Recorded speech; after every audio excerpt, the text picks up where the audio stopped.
Bien le bonjour et bienvenue sur Écrit-Histoire, une chaîne qui, comme son nom l'indique, parle d'écriture et d'histoire. Aujourd'hui, je vous arrive avec une vidéo conseil d'écrivain dans laquelle je parlerai des recherches à entreprendre avant d'entamer la rédaction de votre roman. Sans plus tarder, lançons-nous dans la vidéo.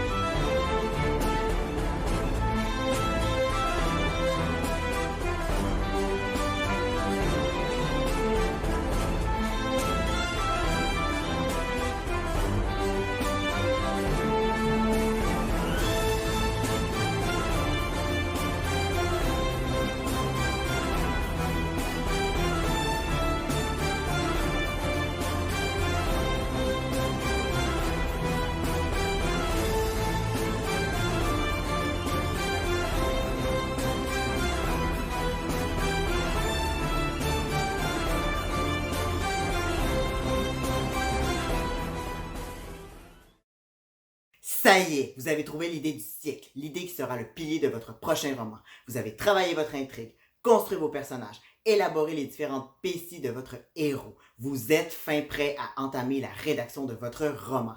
Alors vous vous asseyez à votre bureau, posez les mains sur votre clavier et commencez à taper.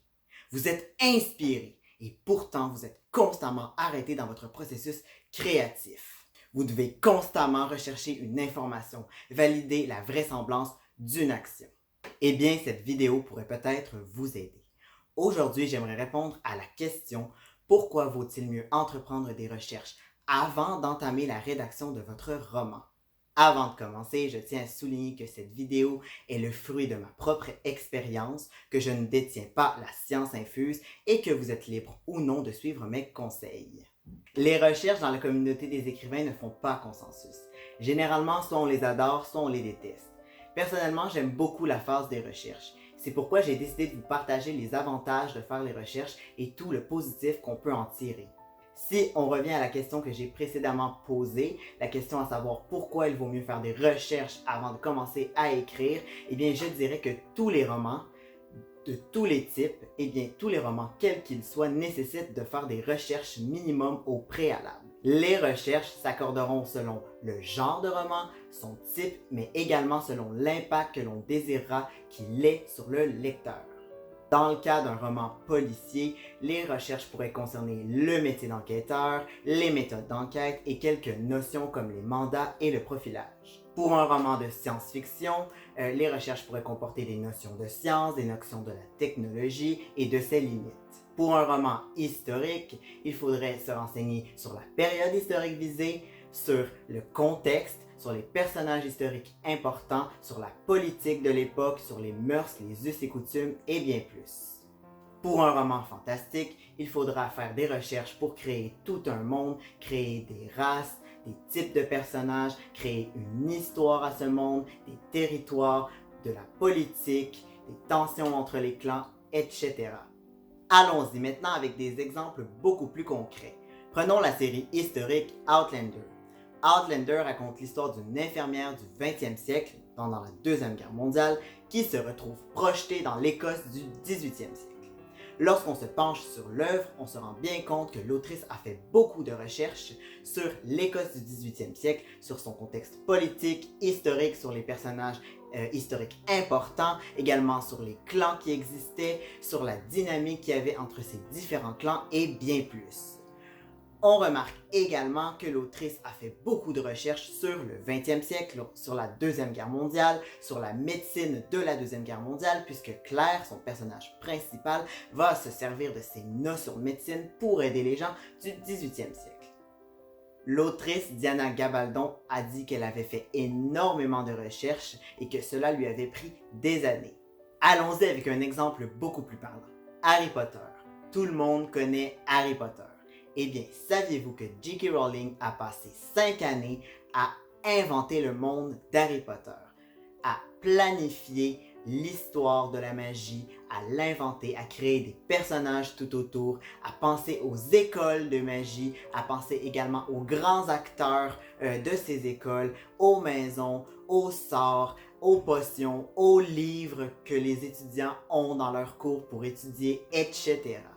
D'ailleurs, c'est ce qui fait la force d'Harry Potter. Le fait que J.K. Rowling se soit à ce point investi dans son histoire, dans son monde, dans ses personnages, c'est ce qui fait la richesse du récit, mais aussi c'est ce qu'aiment les lecteurs, ce qui fait la popularité de cette grande œuvre.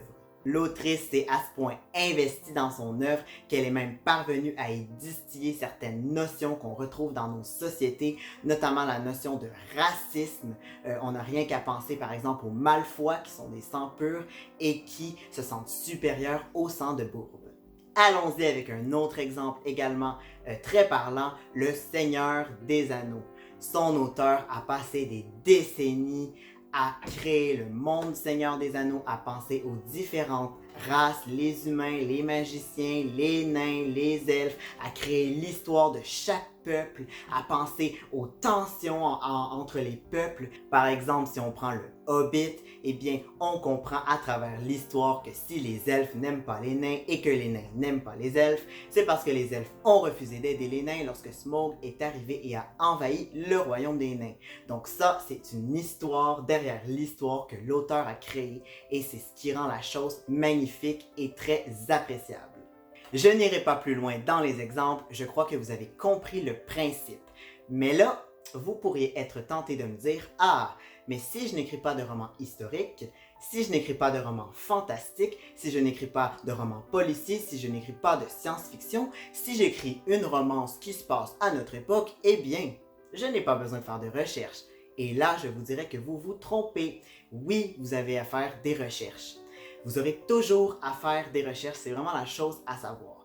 Mais si vous écrivez un roman beaucoup plus actuel, eh bien, vos recherches seront plus ciblées et moins approfondies. Par exemple, si vous décidez d'écrire une romance et vous décidez qu'un de vos personnages est un médecin, mais que vous ne connaissez pas les réalités du métier de médecin, que vous n'en avez pas dans votre famille ni proche de vous, eh bien, il sera nécessaire, si vous voulez que votre personnage soit crédible et plausible, il sera nécessaire de faire un minimum de recherche. Si aussi vous écrivez un roman, je ne sais pas, les déboires d'un adolescent, mais que vous décidez de faire se tenir ce roman dans un pays que vous ne connaissez pas, dans une ville que vous n'avez pas visitée, eh bien encore une fois, il sera nécessaire de vous renseigner sur le pays et la ville en question pour comprendre le climat, la politique, pour comprendre la vie là-bas, comment sont les gens, et tout ça, encore une fois, pour rendre votre roman crédible. Alors, maintenant qu'on a vu les genres et les recherches associées à chaque genre, grossièrement bien entendu, j'aimerais parler de l'impact que vous désiriez que votre roman ait sur votre lecteur. Selon l'impact que vous choisirez, vous aurez à faire plus ou moins de recherches. Certains romans sont plus lourds que d'autres. Certains romans abordent des thèmes beaucoup plus difficiles. Des thèmes comme par exemple l'esclavage, on peut penser aussi à la maltraitance des enfants, au viol de certaines personnes, à l'Holocauste, etc.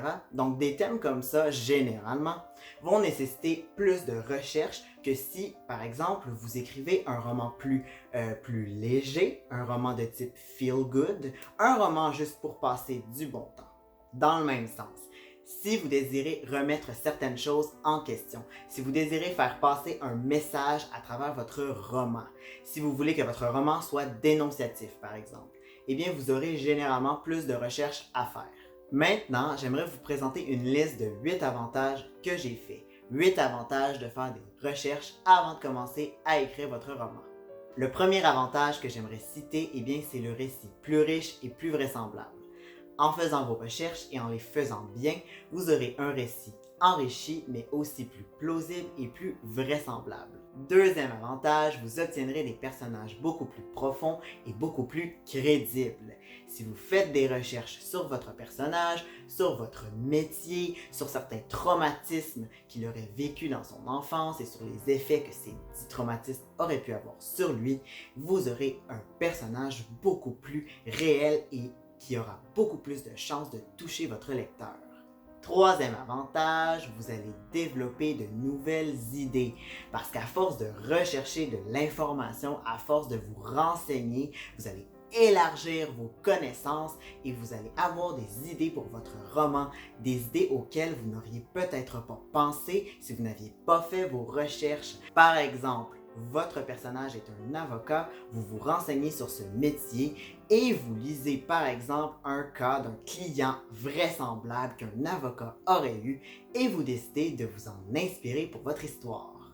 Quatrième avantage, vous aurez un récit qui se tiendra mieux parce qu'en faisant des recherches, vous allez éviter tout un tas de coquilles, d'anachronismes, de non-sens que vous auriez eu si vous n'aviez pas fait vos recherches. Souvent, quand il y a de l'incohérence dans un texte, c'est souvent en faisant des recherches qu'on peut éliminer tout ça et ça prend très peu de temps en général. Cinquième avantage non négligeable, vous aurez une grande économie sur votre temps d'écriture. Parce qu'en faisant des recherches, vous ne serez pas constamment arrêté. Là, je vous ramène au début de la vidéo quand je vous disais que vous étiez prêt à écrire, que vous êtes devant votre clavier, vous êtes motivé, mais vous êtes constamment arrêté. Mais c'est ça que je voulais dire. Si vous aviez fait vos recherches au préalable, vous ne seriez pas constamment arrêté à vous demander si la distance entre deux villes est correcte, si c'est possible par exemple de se rendre d'un point A à un point B en tant de temps. Ce genre d'informations assez facile à trouver et assez facile à régler. Sixième avantage, non négligeable celui-là aussi, vous serez moins susceptible d'être victime du fameux syndrome de la page blanche. Parce qu'en faisant des recherches, eh bien, vous aurez tout en main pour bien écrire votre histoire. Bien entendu, je ne vous dis pas que vous n'aurez jamais de syndrome de la page blanche, même en faisant des recherches. Je vous dis simplement que vous aurez moins de chances d'être face à une page blanche. Septième avantage, vous aurez un processus créatif ininterrompu. Et ça, c'est génial. Pouvoir écrire sans être constamment arrêté, c'est vraiment la chose qu'on aime. Quand on écrit, on est dans son roman, on est dans son récit, on n'a pas envie d'être arrêté constamment, d'être dérangé. Donc ça, c'est vraiment un point à retenir. Et finalement, le dernier avantage, le huitième avantage, vous aurez beaucoup moins de perte de motivation parce que si vous êtes bien préparé, si vous avez tout ce que vous avez besoin en main, bien vous allez moins être face à la page blanche ou à un manque d'idées. Et ça, bien, ça va rehausser votre motivation. Vous allez avoir envie de continuer votre récit, vous allez être en plein dedans, ça va être agréable. Mais là, vous pourriez me dire, ah, mais Louis, tu nous as montré les avantages des recherches, tu nous as montré pourquoi c'était nécessaire, mais tu nous as pas dit comment on pouvait s'y prendre. Eh bien, c'est ce que je vous propose de découvrir maintenant. Donc, je vais vous présenter très brièvement ma manière de procéder. La méthode que je vous propose pour faire vos recherches peut s'adapter à tout type de roman. Sachant que moi-même, j'écris des romans historiques, eh bien, j'ai beaucoup de recherches à faire et je dois vraiment les approfondir. Bien entendu, si vous écrivez un roman qui demande moins de recherche, vous aurez moins à les approfondir. Alors, il y a 4 étapes que je fais quand je me renseigne sur un sujet. Donc, la première étape, c'est d'aller sur Wikipédia. Ça peut paraître assez surprenant, mais Wikipédia, ça permet de donner une vue d'ensemble sur un sujet. Ça permet d'avoir une idée générale et surtout, ça permet de repérer les auteurs importants du domaine, les experts et les gens qui sont reconnus pour avoir fait des œuvres, des ouvrages qui valent la peine d'être consultés lorsqu'on se renseigne sur ce sujet. La deuxième étape consiste pour moi à regarder des reportages et des documentaires.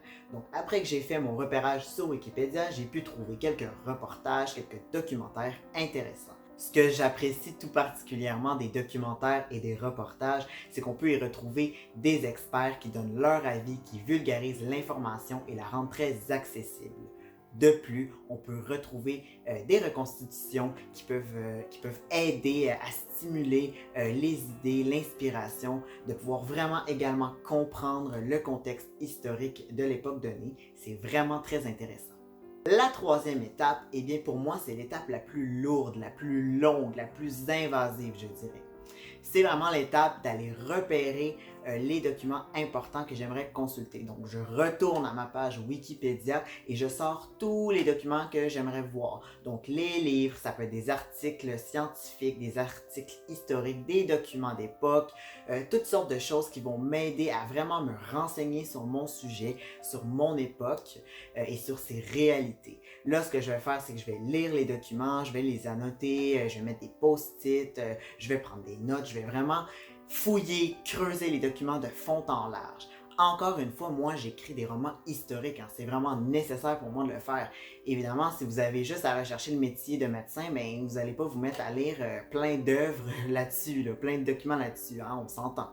La dernière étape que je fais, eh bien, c'est regarder des films et des séries et lire des œuvres de fiction qui se déroulent à mon époque historique ou qui abordent le même thème que mon roman.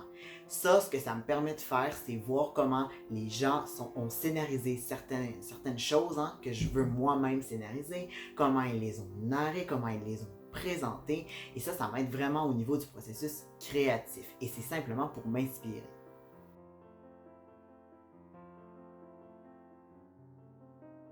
Au départ, si j'ai voulu faire une vidéo sur les recherches, c'est parce que je trouvais que dans la communauté des écrivains, on n'en parlait pas assez. Je trouvais qu'il n'y avait pas assez de ressources, assez de documents pour nous aider à nous y retrouver. J'ai bien conscience que les recherches peuvent plaire à certains, mais peuvent déplaire grandement à d'autres.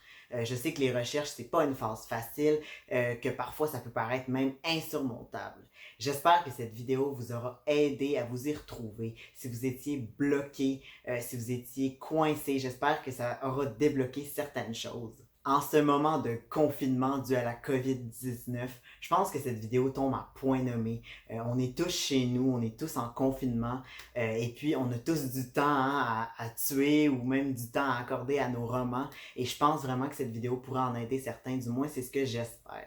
J'espère avoir répondu à la majeure partie de vos interrogations, mais si jamais vous avez des questions, n'hésitez surtout pas à les mettre en commentaire. N'hésitez pas non plus à suggérer la vidéo si vous connaissez des gens qui font des recherches pour leur roman ou qui essaient d'écrire un roman, qui savent pas comment s'y retrouver. En terminant, eh bien, je vous souhaite de bien passer cette période de confinement. Je vous souhaite également de bien écrire, de bien avancer et je vous dis à la prochaine! I'm sorry. I don't want to be an emperor. That's not my business.